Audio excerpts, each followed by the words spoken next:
Welcome to This Week in Indies. When the bug bites and your mind comes to the conclusion that you need to write this story or book, where do you begin? What tools do you use to begin the process? Even a pantser needs to assemble a toolkit before sitting down to make words. What are the tools we use not just to create the art, but to inspire our creation? How do you implement them in your overall process? Then, C.L. Cannon will be along with a selection of indie books you may like if you are a fan of A Study in Drowning by Ava Reed. And finally, in our epilogue this week, we find our panelists playing a game of dinner concert steel with two sets of three famous or infamous authors. So get out your Legos and set the building blocks aside. It's time for another fantastic episode of This Week in Indies with your host, S.M. Hillman.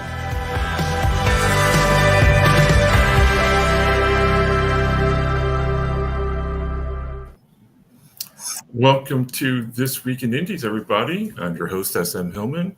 Happy Father's Day to all the dads, stepdads, and mom dads out there who are watching. We see you and we appreciate you. Today we have an exciting panel, I think so. Several of whom are new to This Week in Indies, so that's going to be great. We want to talk a bit about both the process, but focusing on the inspiration and the tools that we use when we're in our writing process. For those of you who are live or listening to the show in the future, perhaps an alternate timeline, please smash the like button, the subscribe button, and tell all your friends and your frenemies about This Week in Indies and Go Indie Now. But before we get into the secrets of our panelists, we should learn who they are. Let us start with Doug. Please introduce yourself to our audience and tell them how you decided to take up writing. Good morning, everybody. I'm Doug Lawrence, and I got kind of pushed into the writing scene. Actually, what had happened was, with my first book that I had done, it was a suggestion of a colleague of mine that I should actually write a book. And so that was the start.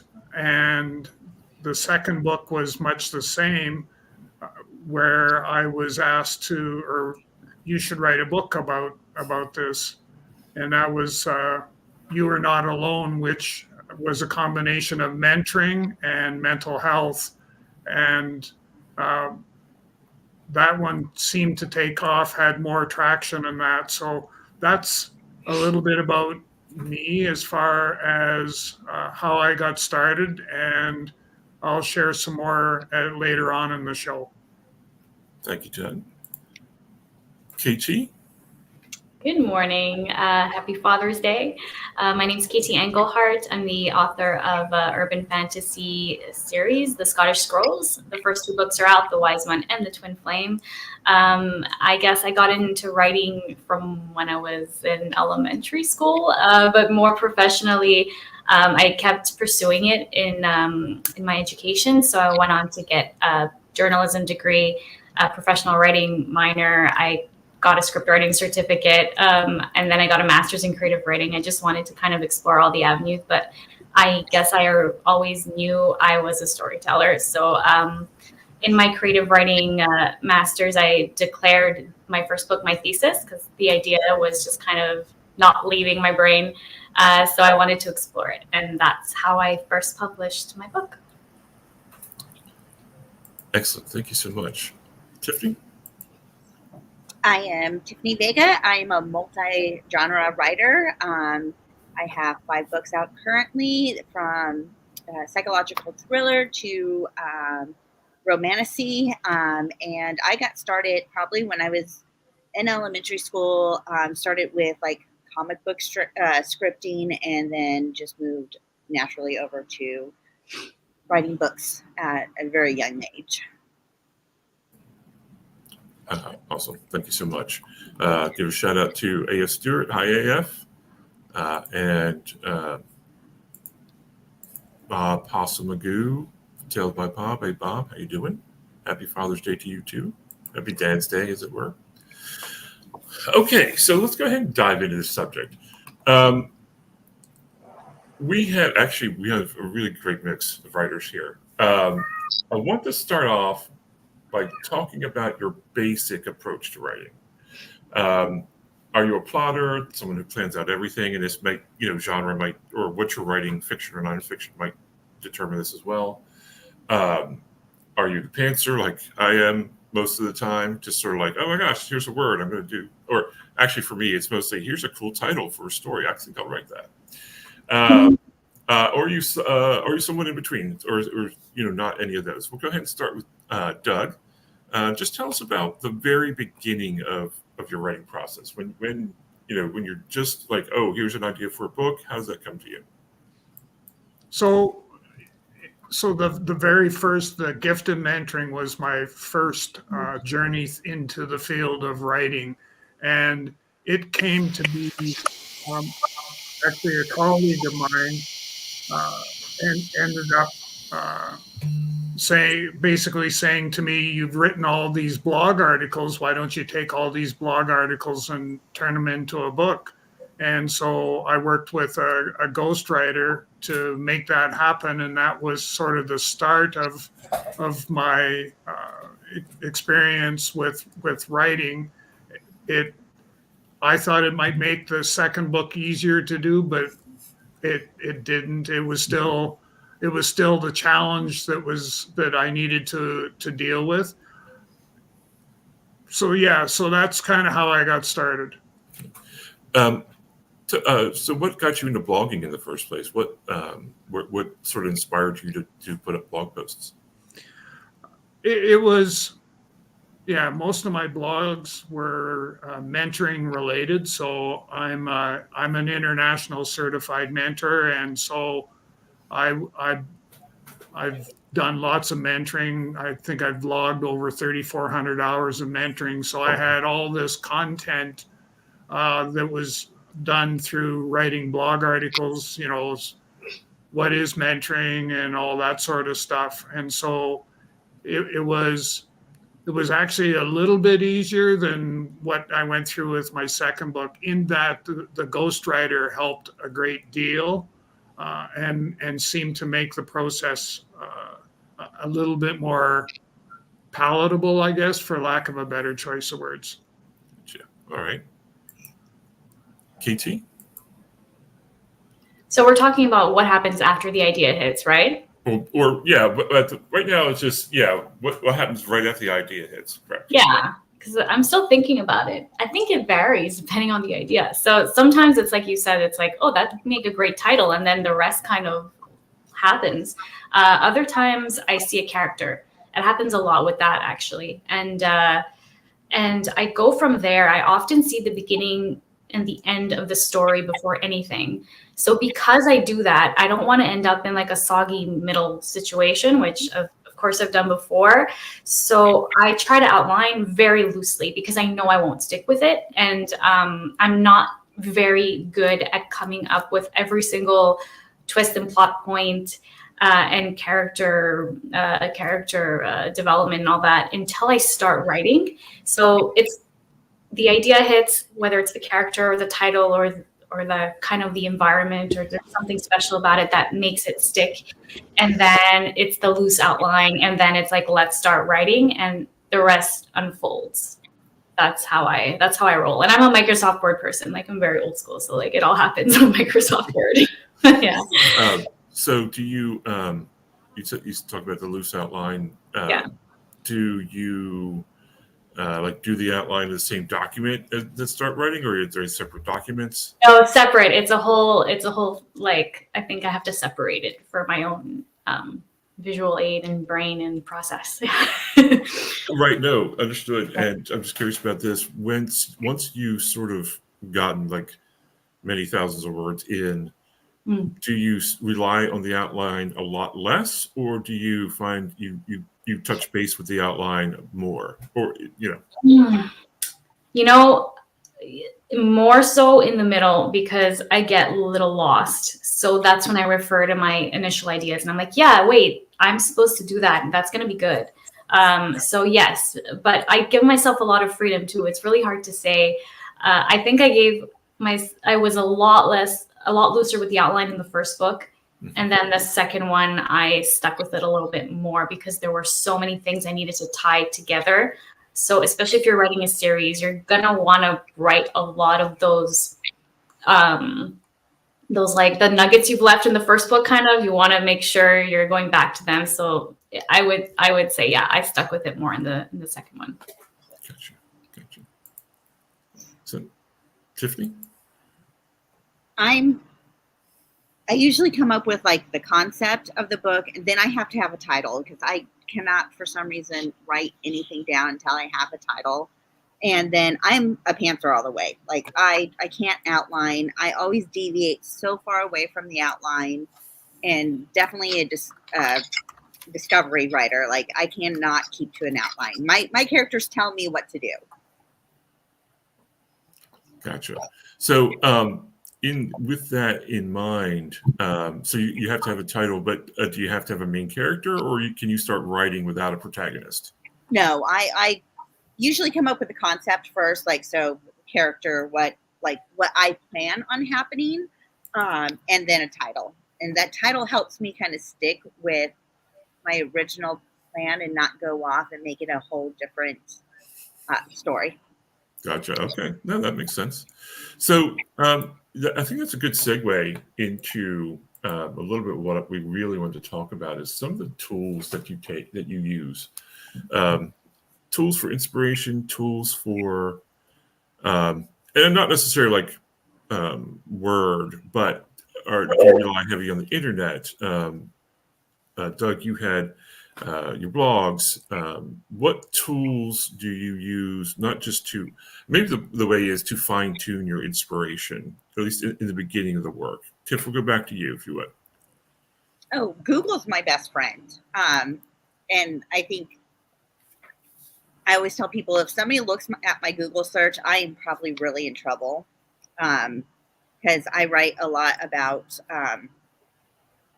like things in the past.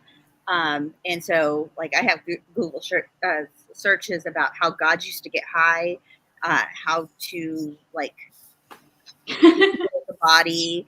My Google search is my best friend, and it helps me because when I Google something and you're constantly learning from what you're Googling, and it could definitely inspire you to take a future story or the story that you're working on into a whole different direction.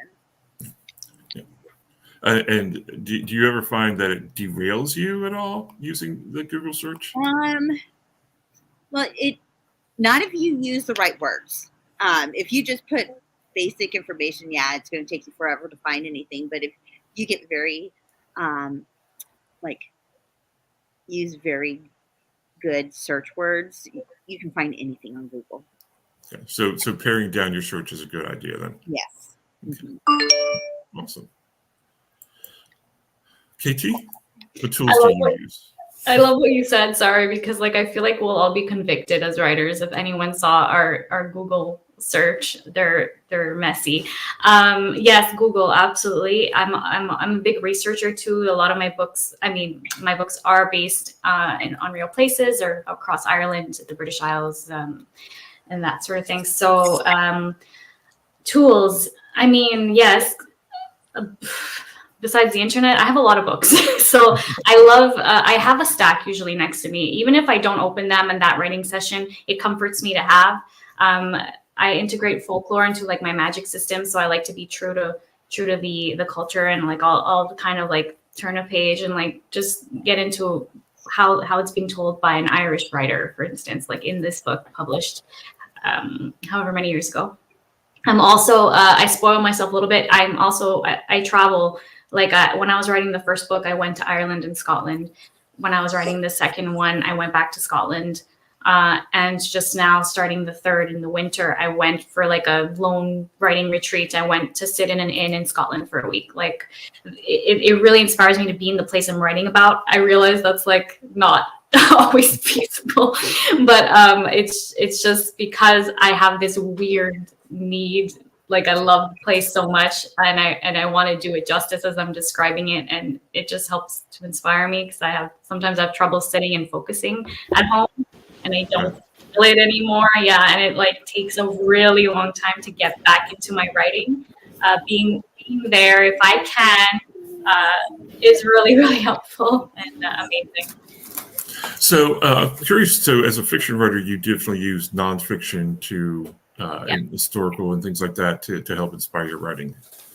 Oh, definitely. Yeah. I try to I want my magic to feel real. It's not like a high fantasy at all. It's like integrating stuff you read about in old folklore tales, and also kind of new age stuff that I love reading about, like the existence of fairies in your backyard, taking care of like the garden, like cute stuff like that just like feels like everyday magic. And I just that's what I'm integrating into my world. So I do a lot of research, and I think that's what makes these books take so long to write. But that's my process. Awesome. Oh, we still have a doggo. Yay. Hi, Puppy. Yeah. Doug, as someone who's writing a bit of nonfiction, do you ever use fiction as a tool? Before you get into your process, I'm curious.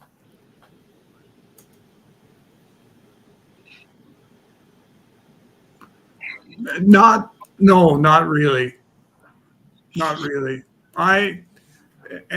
For me, I'm actually going through the writing of my third book now, and I kind of followed in KT's footsteps, where I actually had to go away because I hit a block and I couldn't move forward. So I ended up going to a resort area in British Columbia, Canada, to seclude myself so I could do some writing. And there was some meaning to that particular location because I'm a retired Royal Canadian Mounted Police officer, and it was my first posting as a married police officer with my wife Deborah. And me going back there brought back some good memories of her and I together. I lost her to cancer in 2021, so there was some additional motivation, for lack of a better choice of words, to continue to tell her story. And I was able to go back. I found a house that, we rented the basement suite in, and all of that triggered some really good content for book number 3. That's fantastic. So you have relied heavily, or at least to some degree, on your own past experiences, not necessarily even just mentoring experiences, but things in your past to help you sort of to get it to write the stories or to write the books. Yes. Short answer is yes. I've fed off my lived experiences in order to use that as content to help. Almost what I ended up doing was breaking it down into chapters, basically, is the best way to describe it, so that I could take what content I had and break it down that way. And that gave it a bit more flow than what it would normally have. Fantastic. That's excellent. Thank you for sharing that with us. We have Bob. He needs a fair yard team. Saves a lot on paying the yard guy. Bowl of milk is much cheaper. Yes, it is, for sure. All right. So you're a few thousand words into the work, and your momentum starting to slip. KT, I probably hit you first for this because you had mentioned the middle quite a bit. You haven't hit full-blown writer's block yet, but you need to keep the momentum going. Could you talk a little bit about that? Where when you get into the middle, what are you doing differently that helps you get that momentum back? Oh my God, this is really good timing. This is what's happening to me right now. So this is what I did, because I did have a hard time where I felt like I was flowing. I saw the first few chapters, it was going well, and then I hit like so much has to happen now, and it was very overwhelming. So what I did was I named my chapters, the rest of my chapters. Whether I keep them later or not doesn't matter, but it helps me focus on what the point is of that chapter. And then I did a little bit of a beat sheet. Like I just point formed what's going to happen or what has to happen in that chapter. And I didn't do it for the rest of the book. I thought I could, but I couldn't. But what happened was interesting, because I did it for the next few chapters, and then it made me want to write the next chapter. So that was unexpected, and it helped kind of fix that middle book block, whatever we're calling it. Right. Do you think that in the future you'd use that again? I think so. If a similar situation? It really helps. Like, honestly, I should be doing it from the beginning. I should be like, because like I said, I loosely outline. It's more like, this is this person's storyline, because I have a lot of like sort of parallel storylines. But doing it chapter by chapter really does help me focus on the writing part. Like, okay, let's go. How did you name the chapters? Was it character names or just locations, or?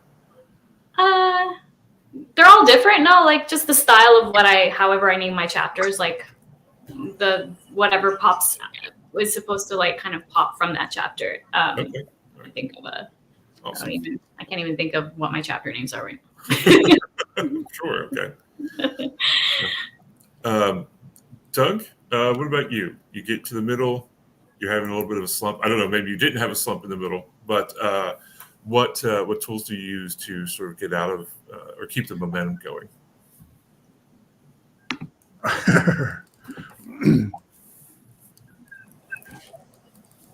I had to be very disciplined, I guess, for lack of a better choice of words. And I had to create a time slot in my day that was dedicated to writing. And it was, even if it meant not writing anything, but sitting in front of the computer, and that was the time that was allocated for writing. And whether I was able to conjure up anything at all or not, it was the fact that I stuck to the discipline of, I'm going to write from 8 a.m. until 12 noon. And I did that daily. And that's what's actually helped me a lot. And I use that in book number 3. And I know when I start book number 4, I'm going to do much the same sort of thing.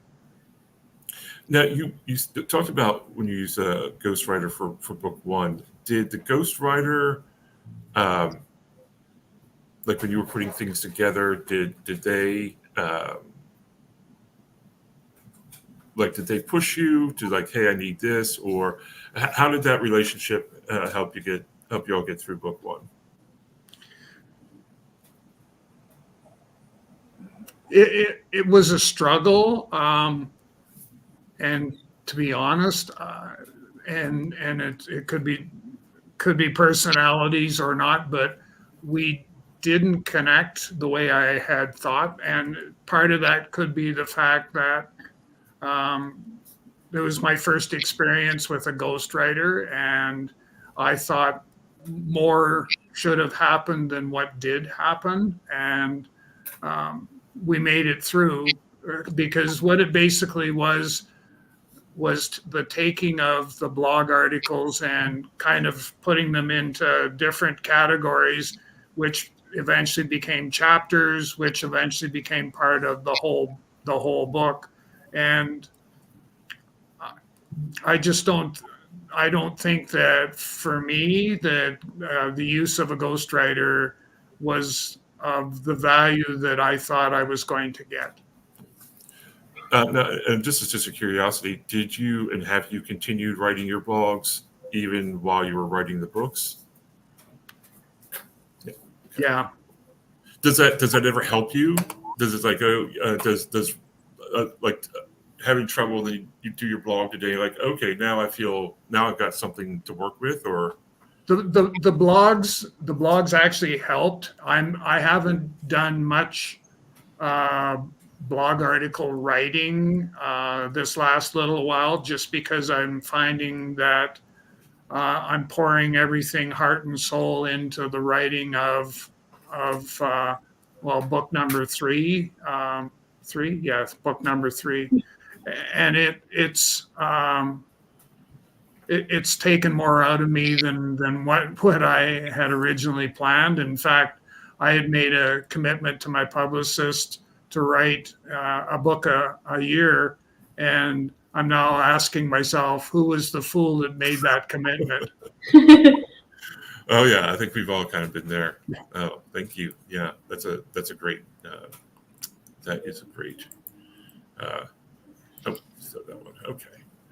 All right, Tiffany, how do you get out of that little slump? Am lucky enough because I am completely independent author. So if I feel like I'm getting any kind of writer's block, I step away from what I'm working on and allow myself to refill my creative well. Because I do own a craft store where I sell products. So I usually step away from writing and I work on something that helps me be more creative. Rather it's like doing a crocheting project or making notebooks or, designing new mugs or something like that. I give myself the ability to be creative in a different way. And I notice that when I sit back down to write, I feel like I am refreshed and I can continue writing. If that does not work, then I give myself some time, some grace, like just to be able to think about the project, where it's going, because I do not have an outline. If the characters don't talk to me, I can't write. So. Right.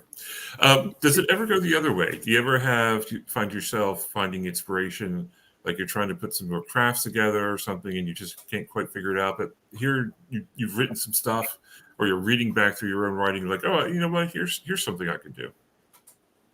Yes. I mean, like my very first book I wrote, I did it in 12 days. Like the story would not leave me alone. I had to get it on paper. It was like, if you don't get this out of your head, it's never going to get there. And day, night, like just to sleep, I was at my computer because I was like so in the zone that I couldn't do anything else besides write. Gotcha. Stories can be like that sometimes. They just nag at you. Yeah, they do. Can I just say how much I envy that? Did you say 12 days? Yes, but the editing process was a whole lot longer than that. Get out. Oh well, I think that's a spot for like 12 days. No. What? All right, so it's intermission here for this week in This Week in Indies. This would normally be where, for This Week in Baseball, we'd have Twib Notes, but we don't have Twib Notes. But what we do have is the Indie Connection.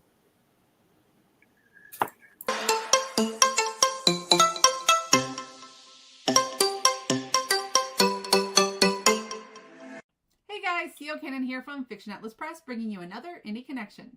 Today I'd like to tell you about some indie books that you might enjoy if you're a fan of A Study in Drowning by Ava Reed. The first book I have for you is called Grove Hollow Metamorphosis by Shelby Nicole McFadden. The year is 1985, and 18-year-old Jade Whitney is about to discover her family holds a secret that will change her life forever.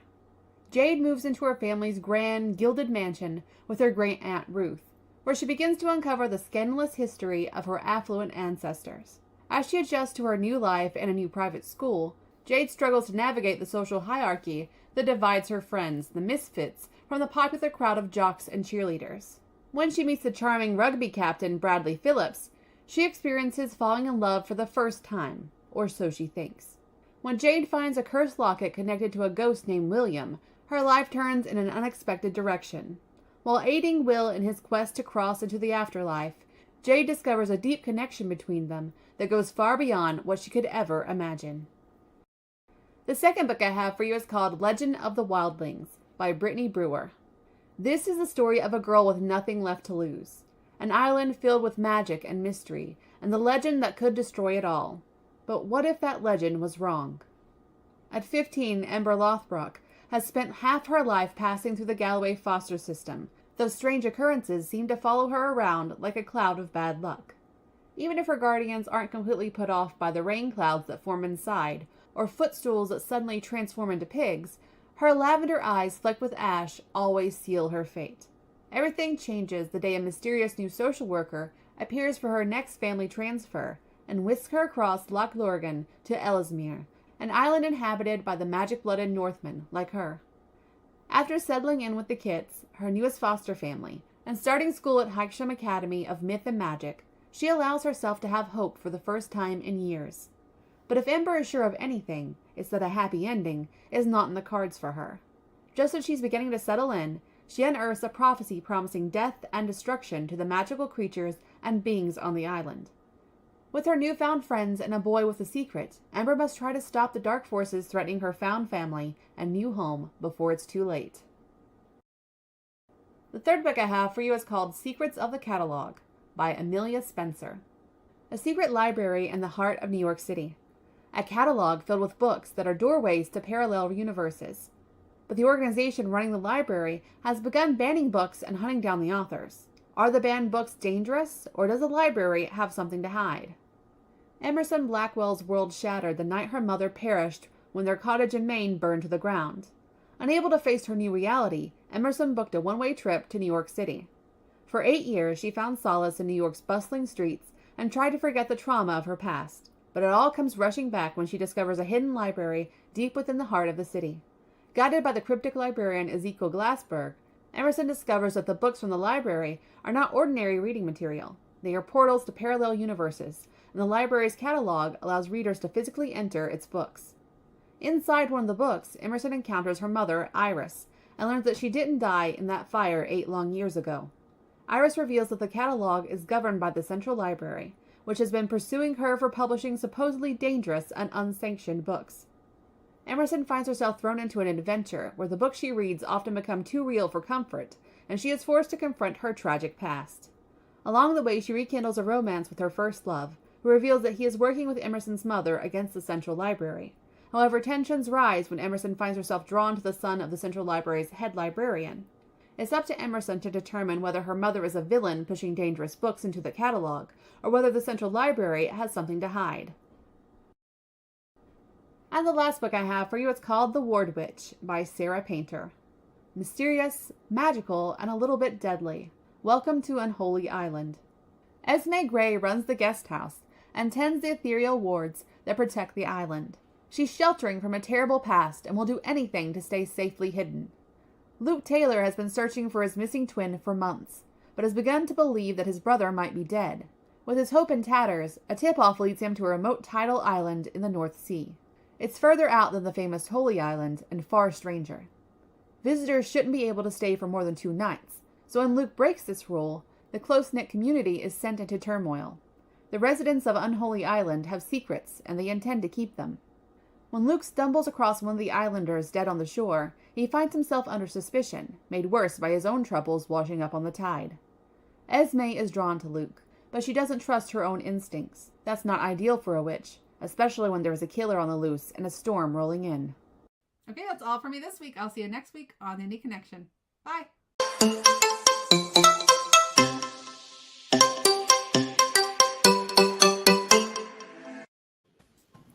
Who knew libraries could be so dangerous? Those are my vibe. I love them. I want all of those. Yeah, they sound like a really fantastic group of books. CL always does a great job of finding books that people will want to read. All right, let's just dive back in for a second. It's the second or third draft. How or what process do you use for refining your work? Any specific tools for drafts that are different from the original, the first draft? Tiff, we'll go ahead and start with you. You did mention lots of editing, so this is your chance. I edit my book. I use Scrivener most of the time when I write. So they have an editing mode, so I can see what the original looked like compared to what I've edited. And I probably go through 4 or 5 drafts to make sure I read it. I step away from it for a few days. I read it again, edit what I need to do, take a few days off, come back and do it again. Send it to beta readers, send it to a developmental editor, and then edit it again, and then send it to an editor, edit it again. So by the time I'm done, I am close to probably 5, 6, 7 drafts of it. But I can keep them all straight through Scrivener, and they'll let me see what the original looked like to what I'm looking at now. And I'm an underwriter, so I can write a story that is probably about 50,000, but when I'm done, it is somewhere close to 90, 100,000 words. So I can see how it grows through each step. So you're really a lot of content on the back end. Is it mostly detail, or is it mostly dialogue? It's funny because sometimes, I tell people I'm a pantser. But sometimes I feel like my first draft is actually like an outline. I mean, it's not written like an outline, like this should happen or anything, but it's like a long, detailed outline. And then I go back and add, the action, the descriptions, the more emotional stuff, things that, make a nice, tidy story. But yeah, it goes from being very small to being quite large. Okay, awesome. KT or Doug, what about you? Your second draft, your third draft, how is that different? What tools are you using that are different? How's the process different? I don't know who wants to jump in. I just want to say I'm very similar to you, very, very similar. So I also, I'm an underwriter. My first draft is also basically an extended outline. It's just telling myself the story first. I edit 6 to 7 drafts also before it goes to publishing. I'm an editor. I'm a rewriter, basically. The first draft is complete garbage. It's just, it's in the sense of narration. It's not narrated well. It's not described well. It's just kind of like an extended outline. So very similar. I don't use Scrivener. Like I said earlier, I just use Microsoft Word. I don't like to see my old versions at all. I like to forget about them. I just want to keep moving forward because I feel like the minute I would look back, I don't know. It's too much. It's too much to handle. So yeah, that's my process. But by the time I'm in my second or third draft, I've definitely already sent it to a developmental editor. I want to know that I haven't missed any key things before refining it. So yeah, I love what you said. I'm just refining it and expanding it every single time. And it can go from 50,000 words to 100,000 words. So yeah. Awesome. Doug? Yeah, so I'm probably on the other end of the spectrum where. We can hear you. You can hear me okay? Yep, we can hear you. Okay. Sorry about that. So I'm kind of on the other end of the spectrum where I find that I'm too immersed in the book itself to actually do it justice when it comes time to do the edits. I'll maybe do the first couple edits, but I usually find that at the end of that second audit, I'm going I'm completely lost, and I'll use the services of someone who knows what they're doing, a professional editor, and have them go through and get into their process of going back and forth with the edits and incorporating the changes and that. But for me, I just find that I get so immersed in the content that I'm not able to be subjective enough to make it to do it justice. So so handing it off to someone else actually is something that makes you more comfortable to do it right to get that extra editing. Yeah. Awesome. All right, we have a few comments from our crew of listeners, or I guess watchers. Vanessa says that she's also a sparse writer. That's a good word for it, I guess. My revisions always make the story longer unless specifically trying to shorten the word count. Okay. Bob, interesting. And, I'll just say this about Bob. Bob has a lot of great numbers associated with his work, right? And I believe that he is more or less right about that 5%. But the length of my drafts, Bob says, rarely changes by more than 5%. Usually add in roughly as much as I end up taking out. That's very interesting. I'm similar. I'm in a similar vein to that. We're not right. And Bob has got to run, but great discussion. See you, Bob. Thanks for stopping by. Okay, so I think before we get to our last question, actually, let's go ahead and get to our last question. There we go. So you're at the finish line, and I'll throw this open to anybody. What are the things that you do to push yourself across? You're finishing out those final edits, whatever that last thing is, and you're like, oh man, and, I know I've gotten to the point where I have a page of edits to do, and I'm just like, I don't want to do it, right? So what do you do to push yourselves, Doug? We'll go ahead and start with you. I think the biggest thing is that, and I know that I've used this for the book that I'm currently going through the editing process with, which is I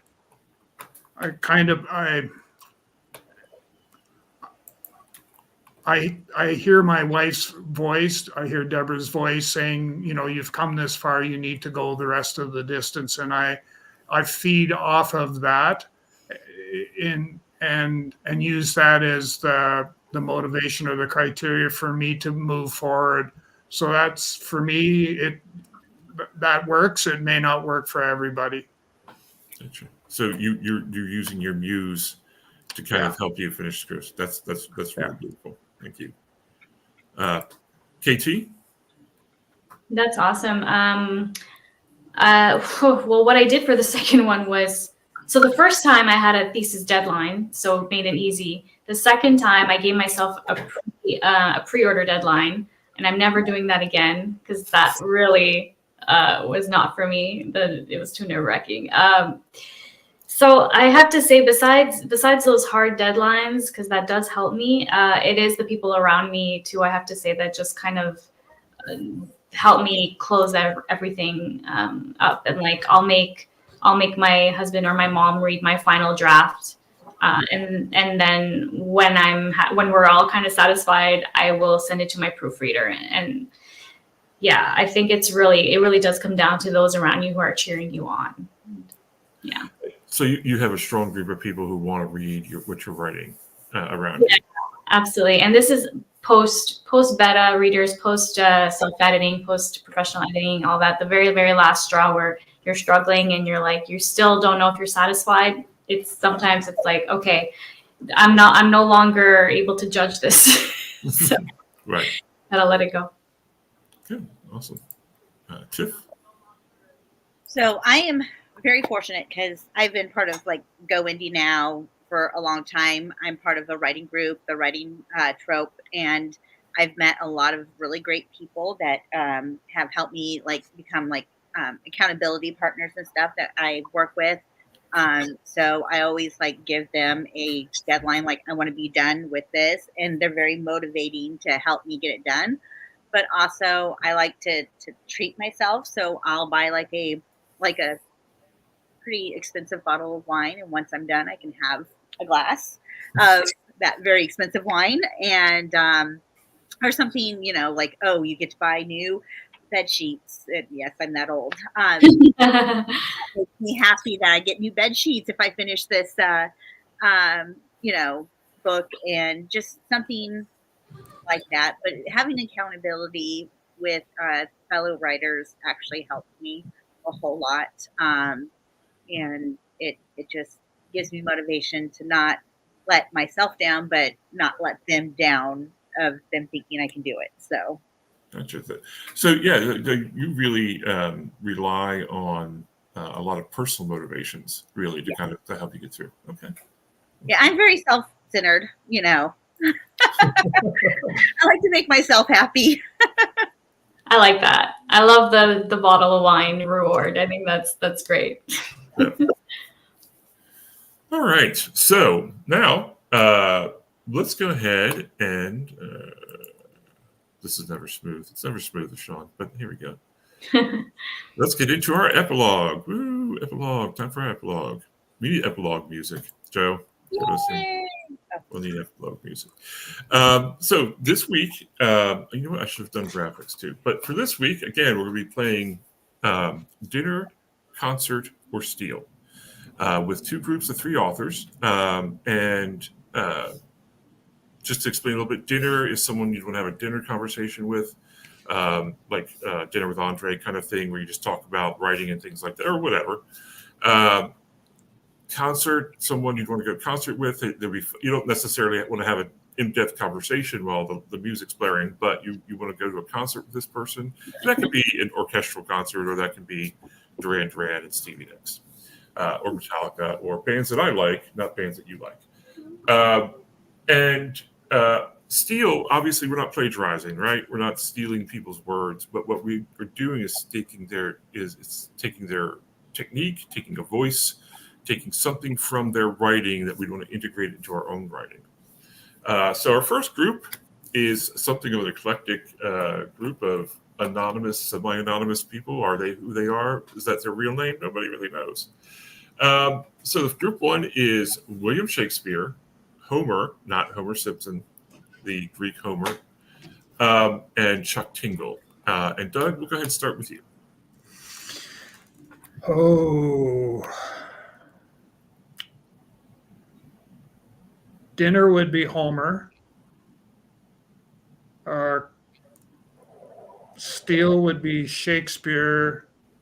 And concert would be the one that's left. That's it. Gotcha. So you had mentioned at a point that a relationship between Homer and mentoring. Did you want to talk a little bit about that? Well, yeah.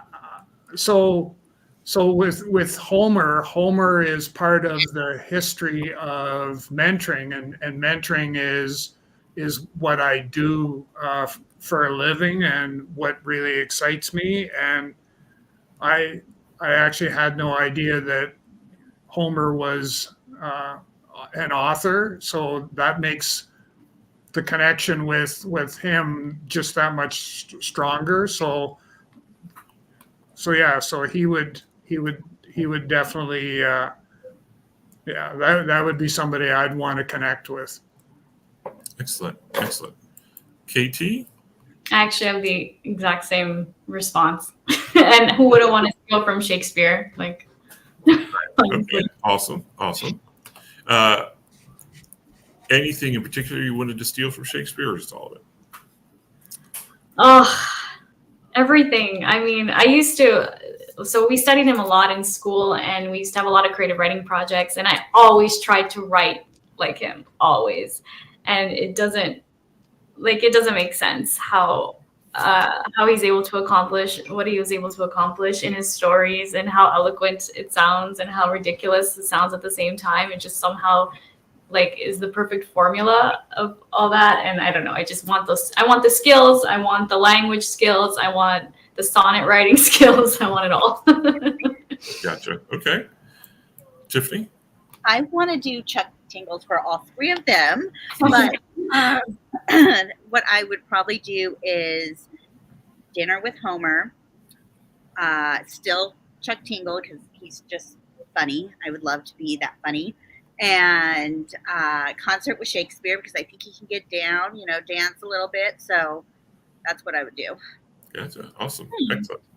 Those are three great responses. I appreciate it. Okay, on to group number 2.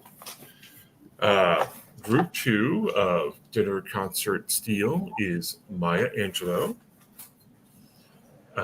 Agatha Christie, Mary Shelley. Tiff, we'll go ahead and start with you. Hard one. I love Mary Shelley, so probably Still from her.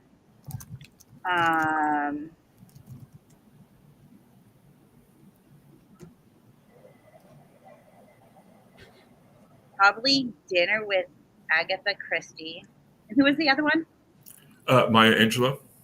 And then I would Concert with her. Awesome. KT? Dinner with Maya. She's so inspiring. I used to like write her quotes down on my little sticky notes on my computer. So I definitely want to have a conversation with her. Who else? Sorry. Agatha Christie and Mary Shelley. Right. Well, I have to steal from Agatha Christie. Who doesn't want like those intrigue, storytelling abilities? Like seriously genius. Yeah, and then we're gonna go to a concert with Mary Shelley because, like, yeah, I'm sure she can party. All right. Sounds good. Doug? Dinner with Agatha Christie, concert with Mary, and Steele from the last one. Maya Angelou. Okay, gotcha. Yeah. Awesome. All right, thank you all for playing in our. Hold on. Here we go. That wasn't easy either. No, that was not easy. Thank you all for playing in our epilogue. Yay! All right, let's say before we get out of here, let's go ahead and see some of our chat comments.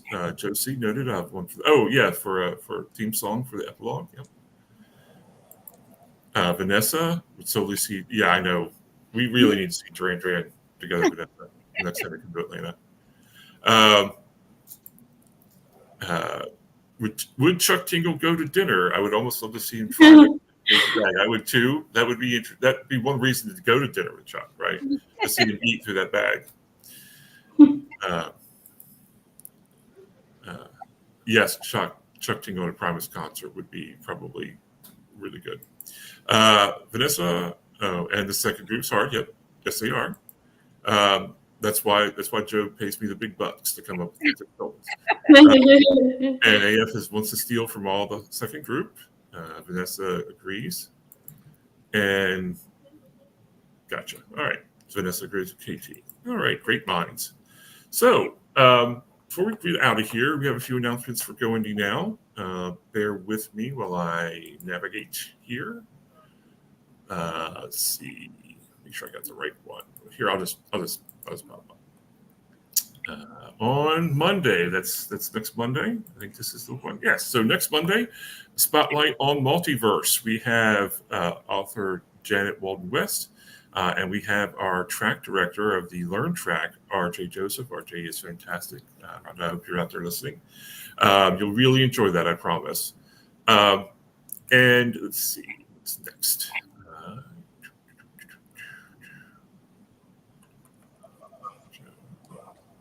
Give me a second. All right, so for Tuesday at 8 p.m., we have the Spotlight on the Cycle is Complete, J.D. Estrada's Human Cycle series. We're going to go ahead and spotlight that. That should be a good time. I think Joe is hosting that. Then up next on Friday at 10 p.m., we have another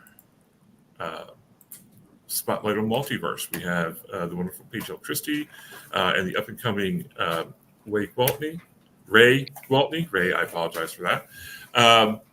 Two great people. You're going to enjoy that one as well. And finally, next Saturday at 8 p.m., with a fantastic A.F. Stewart, we have Words That Kill with Angela Yuriko Smith. So that's episode 3. I believe this is season 3, the final season of Words That Kill. Please check that out.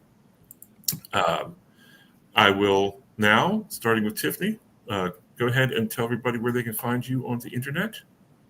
Alrighty, you can find me at booksbytiffanyvega.com.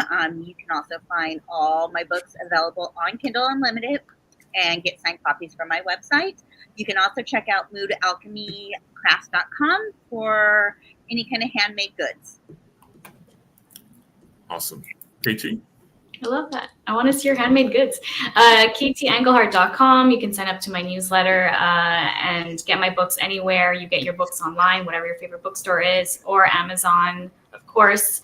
And you can follow me at KT_Engelhardt. Yeah, I think that's everything. Fantastic. Doug? So both of my books, The Gift of Mentoring and You Are Not Alone, are on Amazon. And you can reach me on the website at www.talentc, so the word talent, letters C on the end.ca. You can also find me on LinkedIn. And finally, if you feel so inclined, you can reach out to me by email at doug.lawrence@talentc.ca. Awesome. Thank you so much. Thank all three of you for being here. It's been a wonderful panel. I've really enjoyed moderating today. Thank you for the great answers. I'm your host, SM Hillman. And you could, you know what? I'll spotlight my face that nobody wants to see for a minute. You can find me at thewickedvoice.com. I'm a speculative fiction author. You can also find me doing this show on occasion as a panelist and a host. I have the Zero Means You're Dead, our indie RPG show that we have that's hopefully going to become more common. It's not Joe's fault, that's my fault. And Hit the Dice, where I occasionally jam or occasionally play, which is 2 hours of indie RPG fun. Please like and subscribe. We really appreciate all the comments that you make. Tell your friends, tell your frenemies. And remember, hold on. Wait for it. Okay. And remember, it's always time to go indie now.